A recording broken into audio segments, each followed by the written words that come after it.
The European Parliament. Just look at these majestic halls. They radiate democracy and the dream of a united Europe, don't they? You can almost feel that this is where the future of this continent is truly decided. And indeed, the members of the European Parliament meet here at the so-called Louis Weiss building on 4 days a month for plenary sessions. Wait a second though, 4 days a month? Are you serious? Am I paying taxes just so these guys can go golfing for 25 days a month? Surely that can't be it. And no, say about politicians what you will, but these guys don't just spend the other 3 weeks of a month spending their admittedly exorbitant salaries.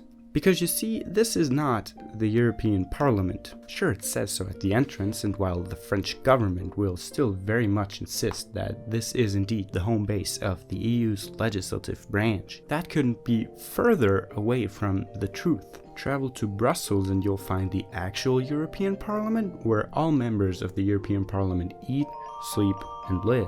This is where committee meetings happen, and in short, this is where the destiny of the continent is actually decided. So, did the EU just build a huge, extravagant, useless building in the middle of nowhere somewhere near Strasbourg? I knew it! Such a waste! Well, as it is often the case with the EU, this situation is pretty difficult to explain. Let's travel back in time to 1992, when the Maastricht Treaty was signed in the Netherlands. This piece of paper officially established a pan-European confederation of states, which today contains 28 co-sovereign European countries and is, of course, known as the EU. Back then, the idea was to split up the headquarters of the several agencies and governing bodies which would be created across multiple member states, so no one would feel disadvantaged. Therefore, they put the European Commission in Brussels, the European Court of Justice in Luxembourg, and the European Parliament was supposed to be based in France. More specifically, in the mid-sized town of Strasbourg in eastern France. As a bonus point, this place has also had centuries of German influence. Yeah, one tiny problem though is that Strasbourg is literally 4 hours away from everything else. Have a quick look at this chart of the EU governing bodies and you'll find out that the Parliament itself actually doesn't have the right to just pass legislation by itself. No, it depends on close cooperation with other organizations such as the European Commission. And where is that based again? Yep, a completely different country. Which is pretty problematic today, but was even more problematic 20 years ago when the internet was just getting started and things like smartphones or Skype group chats had yet to see the light of day. It became obvious very quickly that a European Parliament in Strasbourg was not gonna work. So what do? To the European Parliament, the answer seemed clear. Move to Brussels. Tiny problem. That parliaments based in France thing? Yeah, that's embedded in the Maastricht Treaty, also known as constitutional law. The Maastricht Treaty prescribes that MEPs need to meet for plenary sessions there for 4 days a month. It doesn't matter where their actual home base is, but that's baked into law. So once a month, staffers fill up these huge boxes with important files, computers, office supplies, and the like, and then ship it all to Strasbourg. 4 days later, they do the same thing in reverse. And this isn't just annoying for staffers, but for everyone involved. MEPs will usually be provided hotels, but staffers sometimes have to conjure up all kinds of weird living arrangements for this half week.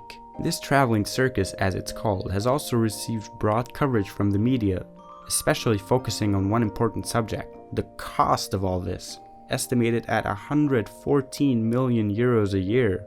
All of these aforementioned conditions have led to the European Parliament voting, finally, to make Brussels their one and only home base. That was back in 2015, but unfortunately that vote was not at all legally binding. Remember this? Any EU treaties need to be ratified by any and all full EU members. And guess who might be slightly opposed to the official seat of a mighty large organization being moved out of their country? France doesn't care whether MEPs actually conduct committee meetings in there. Their required 4 days of plenary sessions might as well be made poker nights for all they care. What France cares about is being able to claim this honor for themselves. Will any of this change anytime soon? Maybe. The unbelievable cost of all this has opened up the possibility of France choosing the path of moderation, especially given the current climate of EU skepticism. And should Marine Le Pen win the presidential elections there in mid-2017, who knows whether France will even be a member of the EU once 2020 rolls around. But that certainly hasn't kept people from suggesting alternative uses for the Louise Weiss building. Among them is the suggestion to put a university in there, truly the first European one of its kind. But right now, in February 2017, I don't know what will happen. What I do know is that you should write your national MPs to increase the pressure for a singular European parliament, because that's the only way change will ever happen.